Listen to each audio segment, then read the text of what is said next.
Hello and welcome to the Punchline. I'm your comic strip critic. Funny thing about this show is that part of what I do makes me read a whole bunch of comics in a very short period of time. I'll knock off like 3 to 4 months in just a couple of days. So doing so can give you a fresh, brand new perspective on a comic. For example, Hager the Horrible went from being a fairly dull strip on a daily basis to revealing a story about a Viking who is, A, first off, a terrible Viking, and B, someone who would rather go out and get drunk all the time rather than, spend time with his wife and his kids. Leo, by contrast, went from a comic about a quirky little kid and the weird world he's in to something oddly immersive and fascinating that really grabbed me and drew me in and immersed me in its world. Today's comic, well, the name kind of says it all. The Born Loser. I can't think of a better way to describe this comic than by looking at the title. The Born Loser first debuted in 1965 under the direction of Art Sansom, after he was done working on the strip Chris Welkin, Planeteer, with Russ Winterbotham. Art ran the strip by himself from 1965 up until 1989 when he needed an assistant. So who did he bring on board? His son, Chip Sansom. They worked together until Art's death in 1991, and then Chip became the driving force behind the comic. The Born Loser is actually the recipient of 2 Reuben Awards from 1987 and 1990. Do you notice something about those dates? Yeah. They were both won when the original creator of the strip was still working on them. I've said it before. I'll say it again, and I will stand by this statement as long as I run the show. When the original creator of a strip retires or passes away, do not have someone else continue their strip. God bless Charles Schulz for having the right idea. When he retired from creating Peanuts, he asked that no strips based on his characters be created. United Features, who owns the rights to Peanuts, honored his wishes, which is why the strip has been in reruns since Schultz's death instead of creating new strips. That, at least, is what should be the standard. but no. Instead, we get to watch a former Reuben Award winner turn into a former shell of what it used to be. I've been down this road before, folks. It's the return of the zombie strip. So let's not wait any longer. Let's dive right into The Born Loser, circa May 2012. What comes with your roast beef? A thrice-baked potato. Don't you mean a twice-baked potato? Nope. Yesterday it was twice-baked, today it's thrice-baked. Well, we're off to a fantastic start. A joke that isn't funny, that treats its protagonist like crap, and artwork that is recycled from panel to panel. Recycled artwork is one of the easiest ways to make me angry in the comics pages, and The Born Loser is one of the worst offenders. Comic strips are, by their very nature, a visual medium. Even if a strip has, an off day with a joke or something that just doesn't work or a boring storyline, the artwork can still sometimes save it and make it a little memorable and interesting. Funky Winkerbean, for example, used to be a high school comedy strip that has slowly evolved over time into probably one of the only examples of a tragedy strip in the comics today. But you know what? The artwork is always really good. It's colorful and very detailed and, a very lively and realistic world. The Born Loser, on the other hand, has the same minimalistic, bare-bones art style from day to day, and all 3 panels look almost the exact same. It's almost like somebody copy-pasted from one panel to the other. Here's the funny part, though. It's not. Look closely at the face of the waitress. Her mouth is open at slightly different angles in each panel, meaning that each panel was hand-drawn. That means that all of this sameness, blandness, and uniformity was 100% intentional on the part of the creators. Hello, sir. This is the Babel Political Opinion Research Center calling. You have been randomly selected to participate in a brief political opinion poll. May I proceed? Sure, why not? All right. First of all, which political party are you affiliated with? I am undecided. Chicken. Okay, first off, are you so desperate for any kind of joke and sense of humor that calling somebody chicken gets a passing grade in your book? We outgrew calling people chicken in like 2nd or 3rd grade. Also, what is wrong with the guy at the Political Opinion Center whose entire job is to record someone's political opinion and then criticizes them for it? What happens when somebody like that gets in touch with some of the more unusual political parties? I'm with the Green Party. Hippie. Oh, I'm communist. You're a Russian spy. I support Ulfric Stormcloak. Elf-hating racist? I'm not even gonna bother reading this one. Here's the gist of it. It tells a joke that you normally hear from Jay Leno's monologue on one of his terrible off nights. You wanna know where it fails? Well, here's a hint.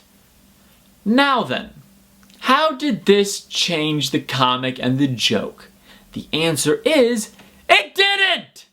The artwork of a comic strip should contribute somehow, in some way, to the overall success of a strip. If you can take a comic strip and read it out loud without describing what the characters are doing at all, then you're doing it wrong. You're not making a comic strip anymore. You're writing down jokes and adding pictures because, yeah, I guess you kind of have to, don't you? Oh, and also, one other thing. All the artwork is recycled again!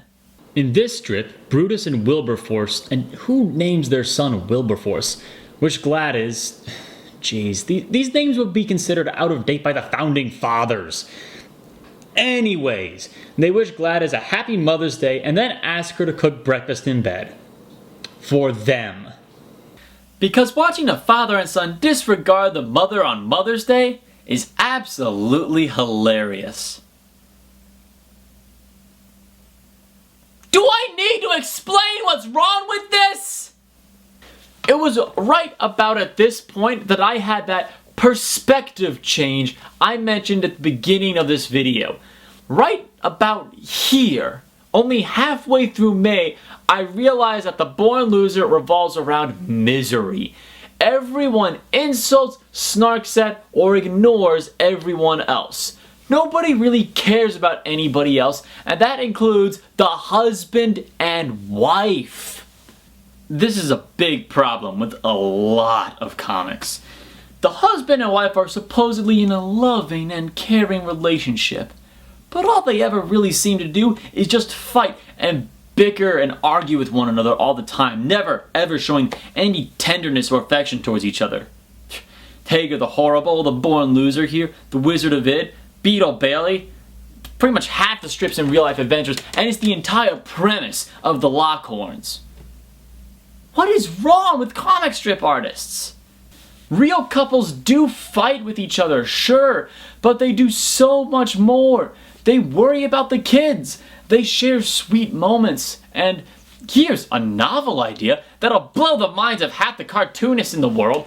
They show that they love each other. Is that too much to ask for?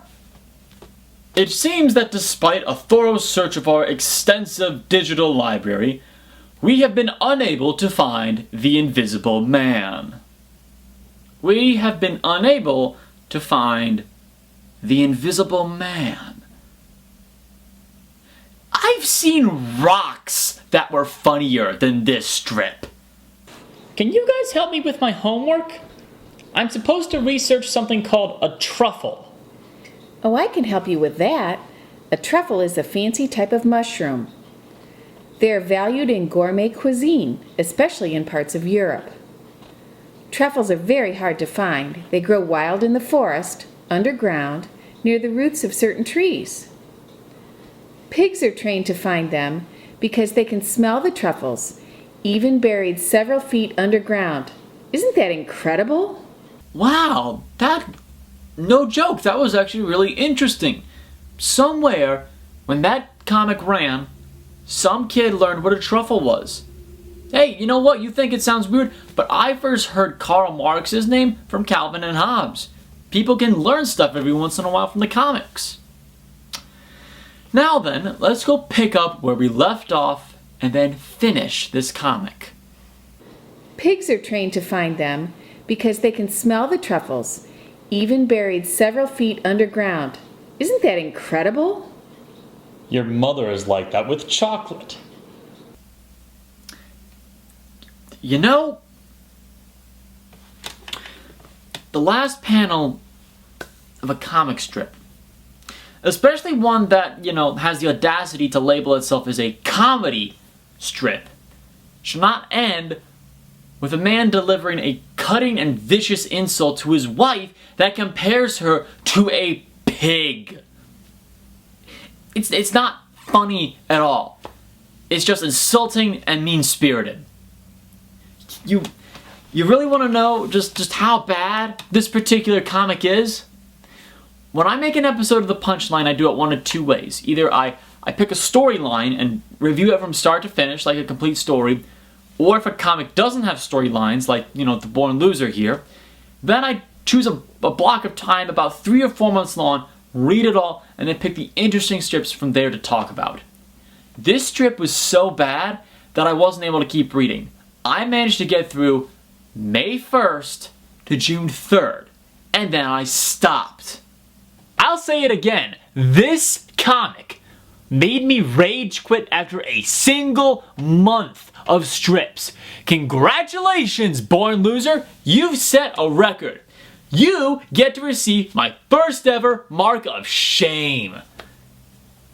I really honestly cannot believe that I found a comic like this with absolutely zero redeeming qualities in it. Yeah, I could use some help. Linkara, you might give me a hand here? This comic is actually a lot better than I thought it would be. What? You're serious? Of course it isn't! This comic sucks! Oh, thank goodness, you scared me there for a minute, man. Okay, I'm a good sport. Born Loser, you've got one more chance to impress me. In the words of Pat Benatar, hit me with your best shot. You are hopelessly out of step with the mainstream. What's that supposed to mean?